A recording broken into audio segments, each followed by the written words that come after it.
J'ai investi mes premiers euros le jour de mes 18 ans. Le jour même de mon anniversaire, j'avais déjà compris et saisi qu'il fallait multiplier l'argent que je gagnais. Je suis en alternance depuis 3 ans que je paye mon loyer également et donc 3 ans que j'essaye d'investir un maximum de sous. Actuellement, j'ai un portefeuille compte titres et PEA, comme tu l'as vu dans le titre, qui est de 15 339 euros. En plus-value latente de 8% puisqu'il y a eu pas mal de ventes que je vais t'expliquer. Je vais tout expliquer dans cette vidéo, pourquoi j'ai choisi ces lignes, pourquoi j'ai pas d'ETF, les erreurs que j'ai faites. Bref, avant toute chose, je t'invite à t'abonner parce qu'on arrive bien vite sur les 1000 abonnés et ça me ferait extrêmement plaisir de les atteindre. Et de mettre un pouce bleu pour le référencement, ça me ferait très plaisir également. N'hésite pas non plus si tu as besoin de comprendre tout ce que tu as fait. Sache que moi, j'ai tout appris en autodidacte et vous avez un résumé de toutes mes connaissances dans le e-book qui se trouve dans la description.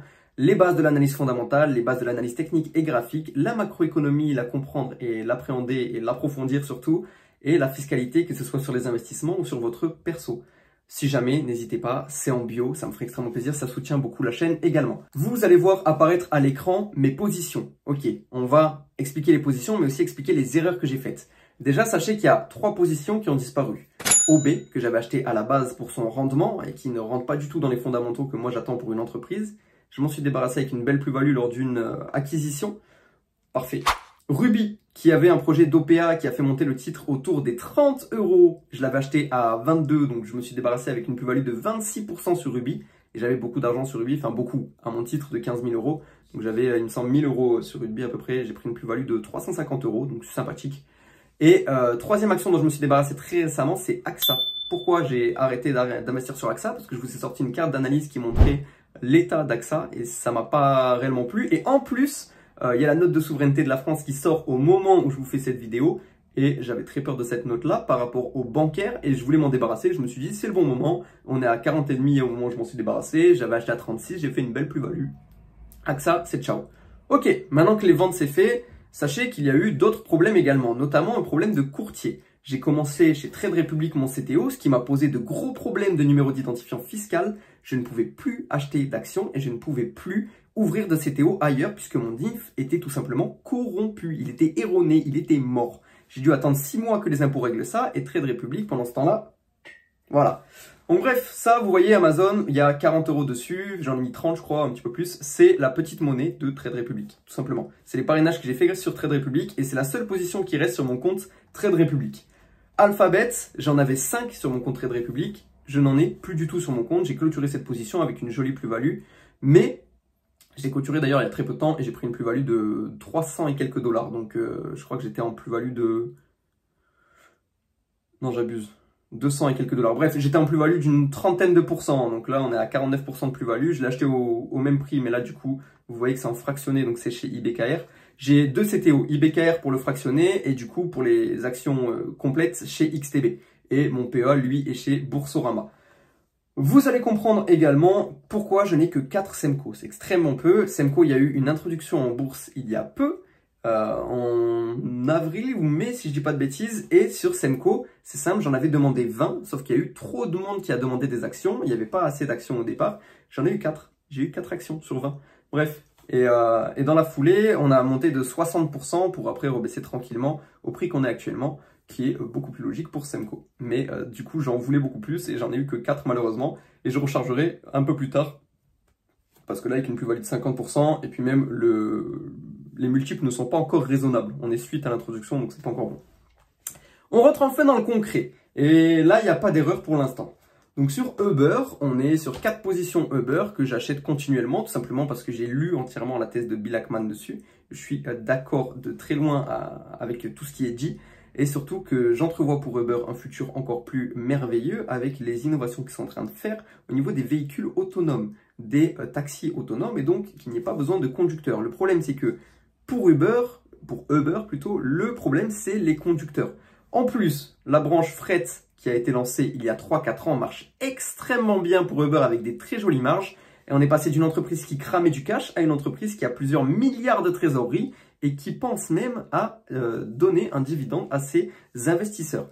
J'attends pour Uber dans les 5 à 10 prochaines années que ce soit une entreprise qui rentre facilement dans le top 50 des plus grosses capitalisations mondiales, donc autour de 300 à 500 milliards. Actuellement, on est à 200, donc ça ferait une belle progression et donc j'achète du Uber continuellement quand on touche les 90 $.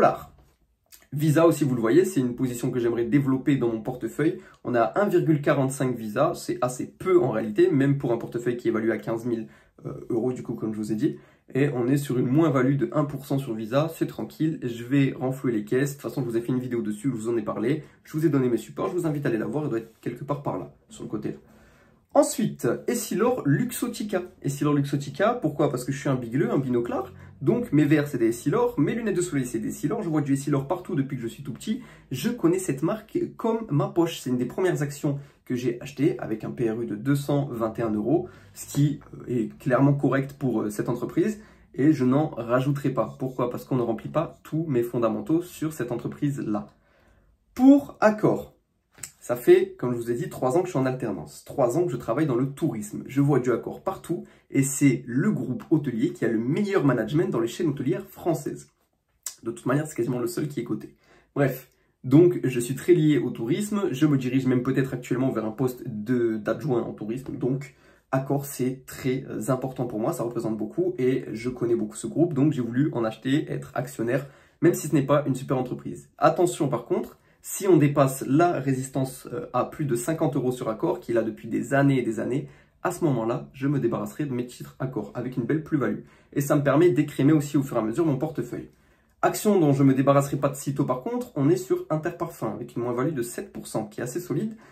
L'entreprise est très solide, mais elle bénéficie d'un cycle économique qui est dégueulasse, littéralement. Mais même avec ça, elle arrive à augmenter ses marges, même si le chiffre d'affaires n'est pas aussi haut que voulu. Et qu'attendu surtout. Donc on a une baisse logique, un rendement sur coût qui n'est pas non plus dégueulasse, on est toujours à 3% et quelques. Bref, Interparfums, je suis assez confiant sur du long terme, très long terme, et actuellement on est sur une baisse de 7%.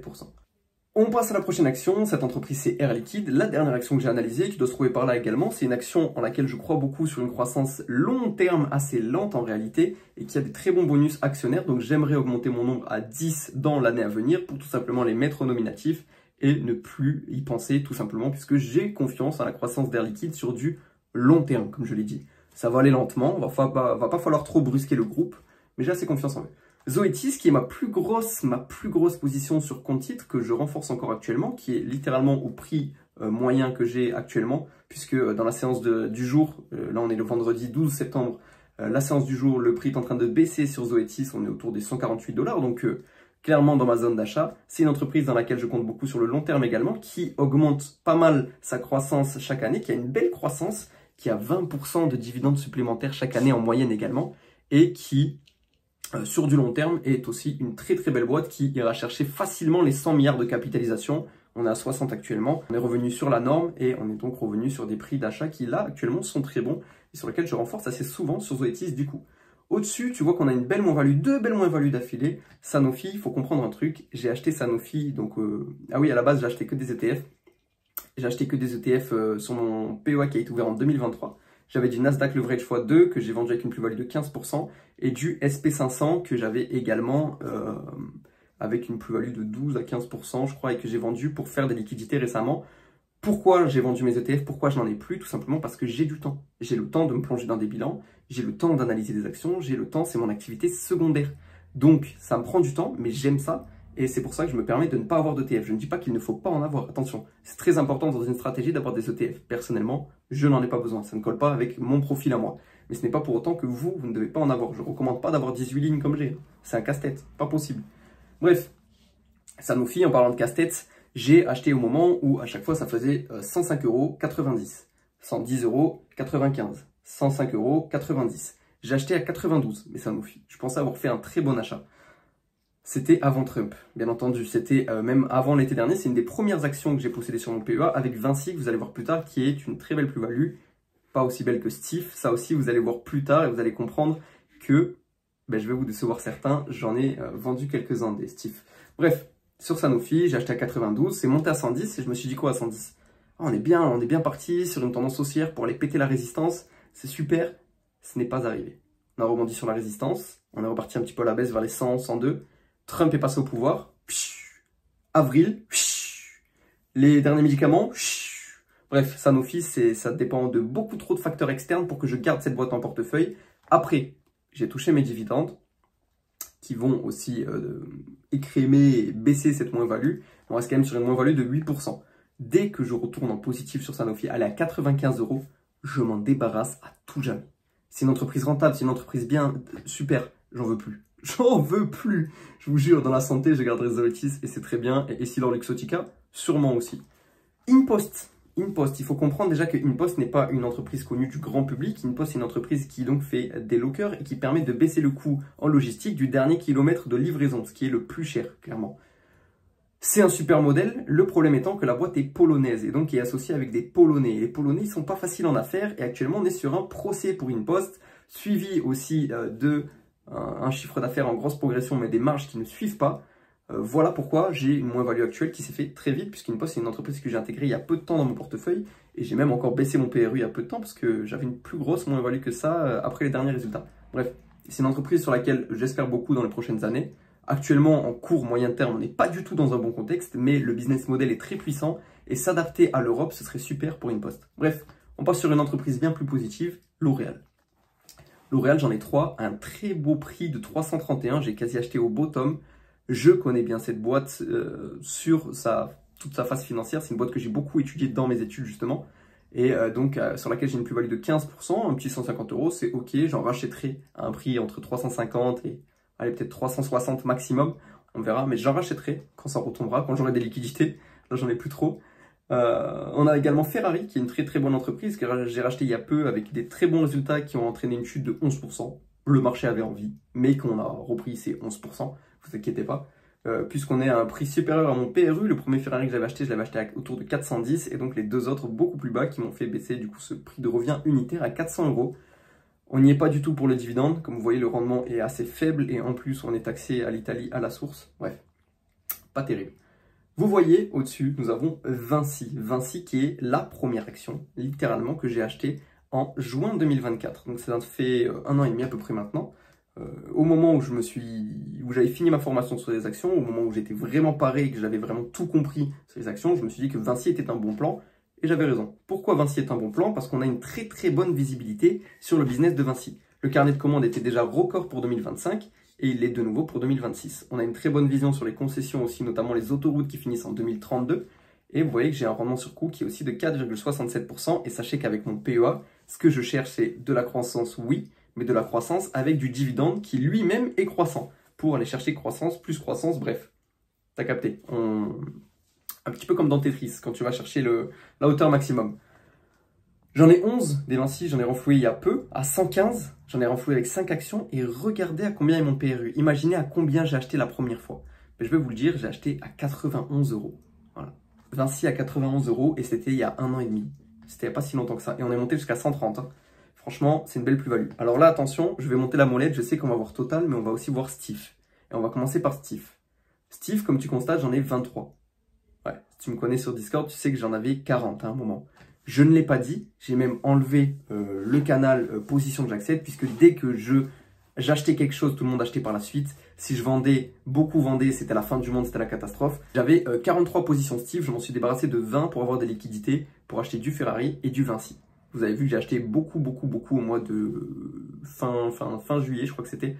Et bien c'est grâce à ce que c'est grâce en partie, on va dire, à ce que j'ai gagné grâce aux plus-values de ce Steve. Vous voyez que j'ai toujours un PRU de 39,26 qui est très très faible et une plus-value de 800 € actuellement. J'ai retiré à peu près 1600 € je crois sur Stif. Et pourquoi j'ai retiré de l'argent sur Stif, du cash? C'est pas une position dans laquelle je ne crois plus, attention. C'est une position qui est très volatile et qui représentait 22% de mon portefeuille. Donc mon portefeuille était devenu volatile à cause de Stif, que ce soit en positif comme en négatif.